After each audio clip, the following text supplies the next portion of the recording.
وقتی معلم ریاضی میگفت بحث خیلی آسونه دقت کنین یه بار بیشتر توضیح نمیدم. با کی 20 دنده خب 4 تا کمک داره 5 دنده.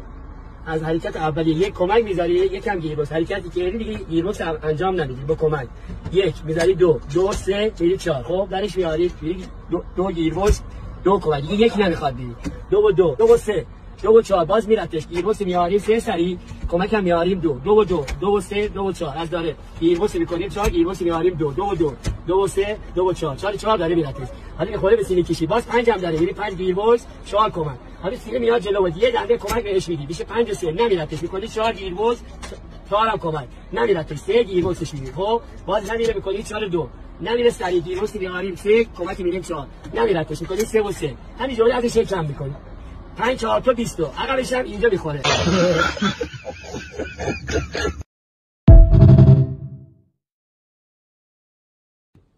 اقسام لذت چیه؟ اگر انسان ها بتونن سطح لذت هاشون رو بالاتر ببرن، مثلا یه کسی از یه چیزایی لذت میبره دیگه، بچه از یه چیزی لذت میبره، نوجوان از یه چیزی لذت میبره، اگر که لذات متعالی تر بشه و ارتقاء پیدا کنه، اون وقت هم دعوا کم میشه و نزاع و کشمکش کم میشه، چون هرچی میره بالاتر معنوی میشه و آدما دیگه، مثلا شما اگر عاشق موزارت و حافظ و گوته بشین، منم عاشق بشم که دوئل نباید بکنیم هم. اینی که خیلی مهمه که آدم‌ها لذاتشون رو بیارن، استاندارد لذاتشون رو بیارن بالا و از چیزهای بالاتری لذت ببرن. همین که انسان مثلا یا آقا من بزرگترین لذتم اینه که شب که میخوام بخوابم احساس میکنم یه کار خوبی کردم، یک قدم پیش بردم.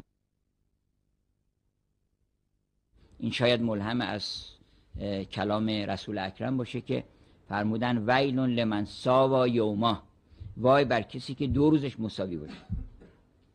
و گفتن که اگر کسی 2 روزش مساوی باشه 1 روزش رو باطل کرده. آدمی که لذت میبره از پیشرفت، گفت ابو سعید که مردم میخواست رفته بود رو منبر صحبت بکنه، شلوغ ازدحام هم شده بود، از بیرون یه عده میخواستن بیان تو، نمیتونستن. یه آدمی با صدای بلند گفتش خدا رحمت کنه کسی رو که 1 قدم بره جلو. ابو سعید از منبر اومد پایین. گفتن آقا مگه صحبتیم؟ گفت چرا، حرف همینه، امروز حرف من همین بود که خدا رحمت کنه کسی رو که 1 قدم بره جلو. آدم باید 1 قدم بره جلوی درجا نزنه که. یعنی یه چیزی که شروع میشه، در 1903 ما هواپیمای اولین پرواز صورت گرفته، 30 ثانیه از اینجا بالانش رفته اونجا و الان ما کجا هستیم؟ این به خاطر این پیشرفت دائمی است.